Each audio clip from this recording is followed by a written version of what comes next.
سیدہ فاطمہ کی پیدائش کا دردناک واقعہ۔ جب حضرت خدیجہ کو درد زا شروع ہوئیں اور وضع حمل کا وقت شروع ہوا تو مکہ کی تمام دائیوں نے حضرت خدیجہ کے پاس آنے سے انکار کر دیا۔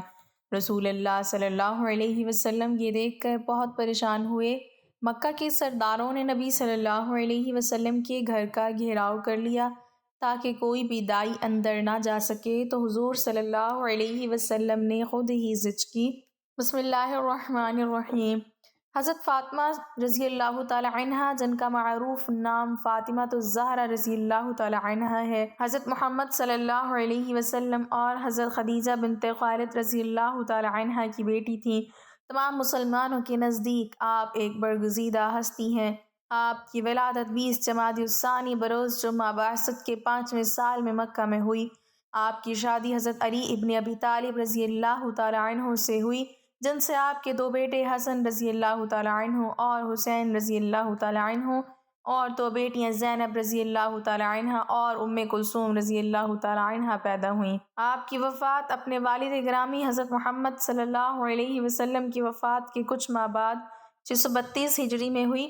آپ کی تربیت خاندان رسالت میں ہوئی، جو حضرت محمد صلی اللہ علیہ وسلم، حضرت خدیجہ رضی اللہ تعالی عنہ، فاطمہ بنت اسد رضی اللہ تعالی عنہ، سلمہ رضی اللہ تعالی عنہ، الفضل رضی اللہ تعالی عنہ، حضرت محمد صلی اللہ علیہ وسلم کے چچا عباس کی زوجہ ہانی رضی اللہ تعالی عنہ، یعنی حضرت ابو طالب کی ہمشیرہ، اسماء بنت امیس رضی اللہ تعالی عنہ، زوجہ جعفر تیار رضی اللہ تعالی عنہ، صفیہ بنت حمزہ رضی اللہ تعالی عنہ وغیرہ نے مختلف اوقات میں کی۔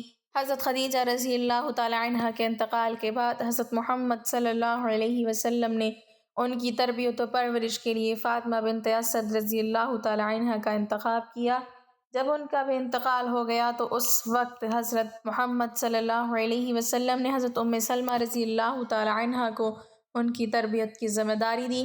بعض روایات کے مطابق حضور صلی اللہ علیہ وسلم نے حضرت علی رضی اللہ تعالی عنہ سے فرمایا کہ اے علی، خدا کا حکم ہے کہ میں فاطمہ کی شادی تم سے کر دوں، کیا تمہیں منظور ہے؟ انہوں نے کہا ہاں، چنانچہ شادی ہو گئی۔ یہی روایت صحابہ حضرت عبداللہ ابن مسعود رضی اللہ تعالی عنہ، حضرت انس بن مالک رضی اللہ تعالی عنہ اور حضرت سلمہ رضی اللہ تعالی عنہ کی ہے۔ ایک اور روایت میں حضرت عبداللہ بن مسعود رضی اللہ تعالی عنہ سے مروی ہے کہ رسول اللہ صلی اللہ علیہ وسلم نے فرمایا، اللہ نے مجھے حکم فرمایا ہے کہ میں فاطمہ رضی اللہ تعالی عنہ کا نکاح علی رضی اللہ تعالی عنہ سے کر دوں۔ بعض روایات کے مطابق حضرت علی رضی اللہ تعالی عنہ نے خود خواہش کا اظہار فرمایا تو حضور صلی اللہ علیہ وسلم نے قبول فرما لیا اور کہا مرحباً و اہلا۔ نکاح کے کچھ ماہ بعد یکم ذی الحجہ کو آپ رضی اللہ تعالی عنہ کی رخصتی ہوئی۔ رخصتی کے جلوس میں حضرت فاطمہ رضی اللہ تعالی عنہ اشہب نامی ناکہ پر سوار ہوئیں، جس کے ساربان حضرت سلمان فارسی رضی اللہ تعالی عنہ تھے۔ ازواج مطہرات جلوس کے آگے آگے تھیں۔ بنی ہاشم ننگی تلواریں لیے جلوس کے ساتھ تھے۔ مسجد کے ارد گرد چکر لگانے کے بعد حضرت فاطمہ رضی اللہ تعالی عنہ کو حضرت علی رضی اللہ تعالی عنہ کے گھر اتارا گیا۔ رسول اللہ صلی اللہ علیہ وسلم نے پانی منگوایا، اس پر دعائیں دم کیں اور علی رضی اللہ تعالی عنہ فاطمہ رضی اللہ تعالی عنہ کے سر، بازوں اور سینے پر چھڑک کر دعا کی کہ اے اللہ، انہیں اور ان کی اولاد کو شیطان الرجیم سے تیری پناہ میں دیتا ہوں۔ آپ کی شادی کے بعد زنانِ قریش انہیں طعنے دیتی تھیں کہ ان کی شادی ایک غریب سے کر دی گئی ہے، جس پر انہوں نے رسالت مآب سے شکایت کی تو اس پر رسول اللہ صلی اللہ علیہ وسلم نے حضرت فاطمہ رضی اللہ تعالی عنہ کا ہاتھ پکڑا اور تسلی دی کہ اے فاطمہ، ایسا نہیں ہے، بلکہ میں نے تیری شادی ایک ایسے شخص سے کی ہے جو اسلام میں سب سے اول، علم میں سب سے اکمل اور حلم میں سب سے افضل ہے۔ کیا تمہیں نہیں معلوم کہ علی میرا بھائی ہے؟ یہ سن کر حضرت فاطمہ رضی اللہ تعالی عنہ ہنسنے لگیں اور عرض کیا کہ یا رسول اللہ، بابا جان، میں اس پر راضی اور خوش ہوں۔ شادی کے بعد آپ کی زندگی طبقہ نسواں کے لیے ایک مثال ہے۔ آپ گھر کا تمام کام خود کرتی تھی، مگر کبھی حرف شکایت زبان پر نہیں آیا، نہ ہی کوئی مددگار یا کنیز کا تقاضا کیا۔ 7 ہجری میں رسول اللہ صلی اللہ علیہ وسلم نے ایک کنیز عنایت کی جو حضرت فضہ کے نام سے مشہور ہیں۔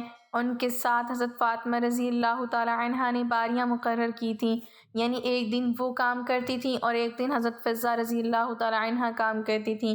ایک دفعہ رسول اللہ صلی اللہ علیہ وسلم ان کے گھر تشریف لائے اور دیکھا کہ آپ رضی اللہ تعالی عنہا بچے کو گود میں لیے چکی پیس رہی ہیں۔ رسول اللہ صلی اللہ علیہ وسلم نے فرمایا کہ ایک کام فضہ رضی اللہ تعالی عنہا کے حوالے کر دو۔ آپ نے جواب دیا کہ بابا جان، آج فضہ کی باری کا دن نہیں ہے۔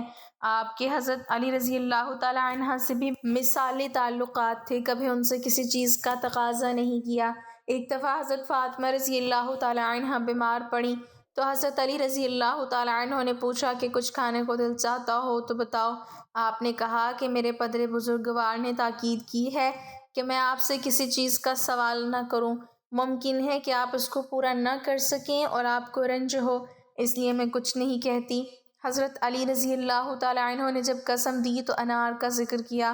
آپ رضی اللہ تعالی عنہ نے کئی جنگیں دیکھیں جن میں حضرت علی رضی اللہ تعالی عنہ نے نمایاں کردار ادا کیا، مگر کبھی یہ نہیں چاہا کہ وہ جنگ میں شریک نہ ہوں اور پیچھے رہیں۔ اس کے علاوہ جنگ احد میں حضرت علی رضی اللہ تعالی عنہ نے 16 زخم کھائے اور رسول اللہ صلی اللہ علیہ وسلم کا چہرہ مبارک بھی زخمی ہوا، مگر آپ نے کسی خوف و ہراس کا مظاہرہ نہیں کیا اور مرہم پٹی، علاج اور تلواروں کی صفائی کے فرائض سر انجام دیے۔ مباہلہ ایک مشہور واقعہ ہے اور ان چند واقعات میں سے ہے جس میں حضرت فاطمہ رضی اللہ تعالی عنہ کو جنگ کے علاوہ گھر سے نکلنا پڑا۔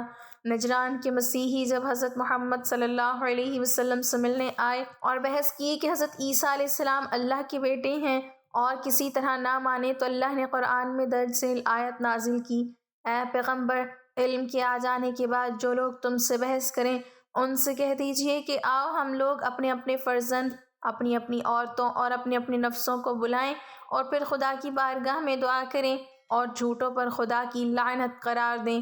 اس کے بعد مباہلہ کا فیصلہ ہوا کہ عیسائی اپنے برگزیدہ لوگوں کو لائیں گے اور رسول اللہ صلی اللہ علیہ وسلم اپنے برگزیدہ بندوں کے ساتھ آئیں گے اور مباہلہ کریں گے، اور اسی طریقے سے فیصلہ ہوگا۔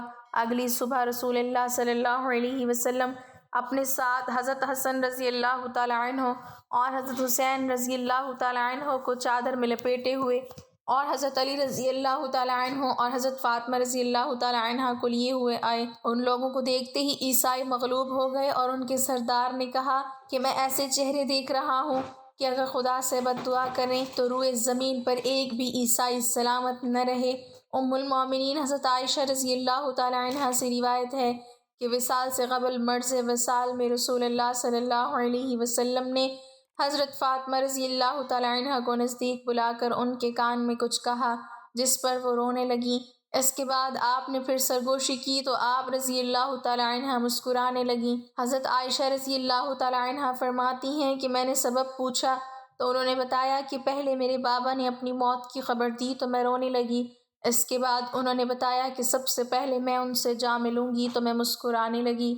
حضرت حذیفہ رضی اللہ تعالی عنہ بیان کرتے ہیں کہ رسول اللہ صلی اللہ علیہ وسلم نے فرمایا کہ ایک فرشتہ جو اس رات سے پہلے کبھی زمین پر نہ اترا تھا، اس نے اپنے پروردگار سے اجازت مانگی کہ مجھے سلام کرنے حاضر ہو اور یہ خوشخبری دے کہ فاطمہ سلام اللہ علیہا اہل جنت کی تمام عورتوں کی سردار ہیں اور حسن رضی اللہ تعالی عنہ، حسین رضی اللہ تعالی عنہ جنت کے تمام جوانوں کے سردار ہیں۔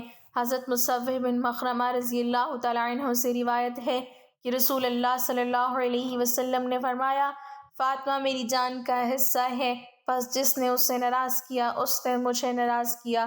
حضرت عبداللہ بن زبیر رضی اللہ تعالی عنہ بیان فرماتے ہیں کہ رسول اللہ صلی اللہ علیہ وسلم نے فرمایا: بے شک فاطمہ رضی اللہ تعالی عنہ میری جان کا حصہ ہے، اسے تکلیف دینے والی چیز مجھے تکلیف دیتی ہے اور اسے مشقت میں ڈالنے والا مجھے مشقت میں ڈالتا ہے۔ حضرت ابو حنظلہ رضی اللہ تعالی عنہ سے روایت ہے کہ رسول اللہ صلی اللہ علیہ وسلم نے فرمایا: بے شک فاطمہ میری جان کا حصہ ہے، جس نے اسے ستایا اس نے مجھے ستایا۔ حضور صلی اللہ علیہ وسلم کے آزاد کردہ غلام حضرت ثعبان رضی اللہ تعالیٰ عنہ نے فرمایا کہ حضور صلی اللہ علیہ وسلم جب سفر کا ارادہ کرتے تو اپنے اہل و عیال میں سب کے بعد جس سے گفتگو فرما کر سفر پر روانہ ہوتے وہ حضرت فاطمہ رضی اللہ تعالیٰ عنہ ہوتی، اور سفر سے واپسی پر سب سے پہلے جس کے پاس تشریف لاتے وہ بھی حضرت فاطمہ رضی اللہ تعالیٰ عنہ ہوتی۔ ایک اور مشہور حدیث جو حدیث قصا کے نام سے معروف ہے، اس کے مطابق حضور صلی اللہ علیہ وسلم نے ایک یمنی چادر کے نیچے حضرت فاطمہ رضی اللہ تعالیٰ عنہ، حضرت علی رضی اللہ تعالیٰ عنہ، حسن و حسین رضی اللہ عنہم کو اکٹھا کیا اور فرمایا کہ بے شک اللہ چاہتا ہے کہ اے میرے اہل بیت تجھ سے رجس کو دور کر دے اور ایسے پاک کرے جیسا پاک کرنے کا حق ہے۔ دنیا کی سب سے پاک باز خاتون سیدہ فاطمہ رضی اللہ تعالیٰ عنہ کی پیدائش کے وقت کیوں مکہ کی تمام دائیوں نے حضرت خدیجہ کو اکیلا چھوڑ دیا تھا؟ درد زا کے دوران کیوں حضرت خدیجہ کو اکیلا چھوڑ دیا گیا؟ سید النساء العالمین حضرت فاطمہ رضی اللہ تعالیٰ عنہ کی پیدائش کے وقت کیوں مکہ کے سرداروں نے حضور اکرم صلی اللہ علیہ وسلم کے گھر کا گھیراؤ کیا؟ روایت ہے کہ جب کامیاب تجارتی سفر کر کے رسول اللہ مکہ واپس لوٹے تو حضرت سیدہ خدیجہ رضی اللہ تعالیٰ عنہ نے آپ صلی اللہ علیہ وسلم کو نکاح کا پیغام بھجوا دیا، تو رسول اللہ صلی اللہ علیہ وسلم نے سب سے پہلے اس پیغام کا ذکر اپنے محبوب چچا حضرت ابو طالب سے کیا اور اس کے بعد باقی چچاؤں کو بتایا۔ سب نے اسی بات پر اتفاق کیا کہ اس شادی کے پیغام کو قبول کر لینا چاہیے۔ پھر وہ مبارک دن بھی آ گیا کہ جب اللہ کے پیارے رسول کی شادی کی تقریب حضرت خدیجہ کے گھر ہوئی۔ وہاں حضرت خدیجہ کے رشتہ دار عمرو بن اسد اور ورقہ بن نوفل وغیرہ موجود تھے۔ حضور کے چچا حضرت ابو طالب نے نکاح کا خطبہ پڑھا اور حضرت خدیجہ کی طرف سے ورقہ بن نوفل نے جوابی کلمات کہے۔ بے شک حضرت خدیجہ مکہ کی بہت با اثر خواتین میں شامل تھیں، لیکن اس نکاح کے بعد جب رسول اللہ صلی اللہ علیہ وسلم نے تبلیغ حق کا پیغام دینا شروع کیا تو مکہ کی خواتین نے حضرت خدیجہ کا بھی بائیکاٹ کر دیا اور ساری عورتیں یوں طعنہ دینے لگیں، خدیجہ نے ایک تنگ دست اور یتیم جوان سے شادی کر کے اپنی شخصیت گرا دی ہے۔ اس لیے اس شادی کے واقعے کے بعد مکہ کے سردار اور امیر عورتوں نے حضرت خدیجہ کی طرف آنا کم کر دیا۔ شب معراج کی رات جب حضور اکرم صلی اللہ علیہ وسلم جنت سے گزرے تو حضرت جبرائیل امین علیہ السلام نے آپ صلی اللہ علیہ وسلم کو درخت طوبہ کا میوہ پیش کیا۔ جب پیغمبر زمین پر واپس آئے تو اسی میوے سے حضرت فاطمہ کی ولادت کا عمل شروع ہوا۔ اگرچہ معراج مکہ کے آخری ایام میں ہوئی، لیکن مفسرین نے لکھا ہے کہ معراج بھی نبی مکرم کو کئی دفعہ ہوئی، جیسا کہ بہت سی احادیث میں ہمیں یہ ملتا ہے کہ نبی کریم صلی اللہ علیہ وسلم اپنی لاڈلی حضرت فاطمہ کو بہت بوسے دیا کرتے تھے۔ ایک دن آپ کی زوجہ نے سوال کیا کہ آپ فاطمہ کو اتنا چومتے کیوں ہیں؟ تو نبی مکرم صلی اللہ علیہ وسلم نے فرمایا، میں جب بھی فاطمہ کو بوسہ دیتا ہوں تو مجھے اس میں سے جنت کی خوشبو محسوس ہوتی ہے۔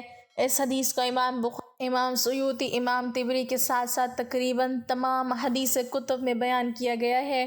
عظیم مولود نے پاک بہشتی میووں پر مشتمل غذا کے زیر اثر نبی آخر الزماں جیسے والد اور حضرت خدیجہ جیسی پرہیزگار والدہ سے 20 جمادی الثانی کو دنیا میں قدم رکھا۔ آپ سورہ کوثر کی تفسیر بن کر آئیں کہ جس سے مخالفین کے طعنے اور مذمتیں ناکام ہو گئیں۔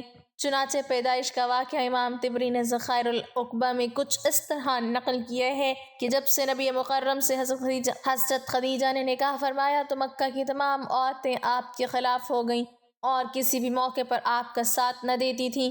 جب حضرت فاطمہ کی پیدائش کا وقت شروع ہوا اور وضع حمل کا وقت قریب آیا تو قریش کی خواتین کو پیغام بھیجا گیا کہ وہ اس تکلیف دہ عمل میں مدد کے لیے حضرت خدیجہ کے پاس تشریف لائیں۔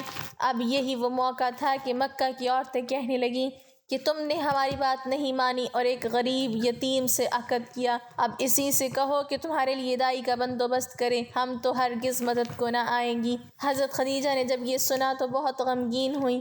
مکہ میں فوراً خبر پھیل گئی تو مکہ کے مشرکوں نے حضور اکرم صلی اللہ علیہ وسلم کے گھر کا گھیراؤ کر لیا کہ آج کسی کو بھی حضرت خدیجہ کے پاس اندر نہیں جانے دیا جائے گا۔ خیر وسع حمل کا سخت وقت کا آغاز ہوتا ہے اور حضرت خدیجہ اکیلی ہیں اور کوئی معاون نہ ہے۔ آپ کے دل کی دھڑکنیں تیز تر ہوتی گئیں اور لوگوں کی سرد مہریں آپ کے لیے موجب تکلیف تھی۔ اچانک آپ کی روح کے افق میں ایک روشنی پیدا ہوئی۔ آنکھیں کھولی تو 4 خواتین کو اپنے نزدیک پایا، بہت پریشان ہوئی۔ ان میں سے ایک خاتون کہنے لگی، پریشان نہ ہو، ہمیں آپ کی مدد کے لیے بھیجا گیا ہے۔ یہ خواتین حضرت فاطمہ کی ولادت تک حضرت خدیجہ کے ساتھ رہیں۔ حضرت فاطمہ کی پیدائش کے بعد جب اس واقعے کا ذکر حضرت خدیجہ نے حضور اکرم سے کیا تو نبی مکرم نے فرمایا کہ وہ عورتیں فرعون کی بیوی آسیہ، مریم بنت عمران، سارہ موسیٰ بنت عمران کی بیٹی کلثوم تھیں۔ جب حضرت فاطمہ کی ولادت ہوئی تو اللہ تعالیٰ کے حکم سے 10 جنتی حوریں حضرت فاطمہ کے پاس آب کوثر کا پانی اور جنت سے عمدہ لباس لے کر حاضر ہوئیں۔ ان حوروں نے حضرت فاطمہ کو آب کوثر کے پانی سے غسل دے کر جنت کے لباس میں لپیٹ دیا تھا۔ اس وقت اچانک آسمان پر ایسا نور روشن ہوا کہ ایسا نور فرشتوں نے بھی کبھی نہیں دیکھا تھا۔ ان 4 عورتوں نے حضرت فاطمہ کو حضرت خدیجہ رضی اللہ تعالیٰ عنہ کی گود میں دیتے ہوئے یہ الفاظ بولے کہ یہ تمہاری بیٹی طاہرہ ہے، خدا ان کی نسل سے حضور اکرم کی نسل بڑھائے گا۔ روایت میں آتا ہے کہ حضرت ایمن حضور اکرم صلی اللہ علیہ وسلم کے گھر پر آپ کو مبارکباد کہنے کے لیے آ رہی تھیں کہ راستے میں ان کو سلیمہ نامی ایک عورت ملی۔ اس نے پوچھا کہ ایمن تم جلدی جلدی میں کہاں جا رہی ہو؟ ایمن نے کہا کہ حضور اکرم صلی اللہ علیہ وسلم کو اللہ تعالیٰ نے بیٹی سے نوازا ہے، میں ان کو مبارکباد دینے جا رہی ہوں۔ سلیمہ ایمن کو کہنے لگی کہ محمد کے گھر میں بیٹی ہوئی ہے، بیٹا تو نہیں ہوا جو تم مبارک دینے چل نکلی۔ یہ سوچو کہ ان پر کیا گزر رہی ہوگی، کیونکہ اس وقت مشرکین لڑکیوں کو پیدا ہوتے ہی دفن کر دیتے تھے۔ حضرت ایمن فرمانے لگی، سلیمہ یہ بیٹی اللہ کے رسول محمد صلی اللہ علیہ وسلم کے گھر پیدا ہوئی ہے، کسی کافر سردار کے گھر نہیں۔ مجھے یقین ہے کہ دین اسلام میں بیٹیوں سے وہ سلوک نہیں ہوگا جو ہمارے آباء و اجداد کرتے چلے آ رہے ہیں۔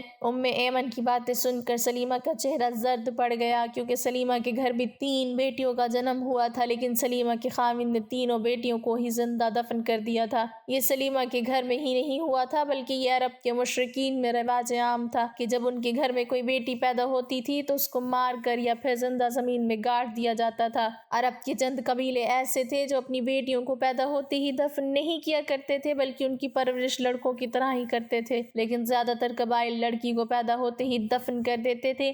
سلیمہ بھی ایمن سے باتیں کرتے ہوئے ان کے ساتھ ہی حضور اکرم صلی اللہ علیہ وسلم کے گھر چلی گئی۔ سلیمہ نے سوچا کہ میں ابھی دیکھتی ہوں کہ حضور اکرم کا بیٹی کی ولادت پر رد عمل کیا ہے۔ جب یہ دونوں خواتین حضور اکرم صلی اللہ علیہ وسلم کے گھر پہنچی تو کیا دیکھا کہ حضور صلی اللہ علیہ وسلم اپنی بیٹی کو گود میں اٹھائے پیار کر رہے ہیں، اس کے چہرے مبارک سے بوسے لے رہے ہیں۔ جو بھی بیٹی کی مبارک دینے کے لیے آتا ان کو خوشی خوشی خیر مبارک کہہ کر روانہ کر رہے ہیں۔ سلیمہ حضور صلی اللہ علیہ وسلم کے قدموں میں بیٹھ کر رونے لگی، یا رسول اللہ، آپ کا دین سچا ہے، آپ سچے ہیں، آپ کا خدا سچا ہے، آپ کا گھرانہ سچا ہے۔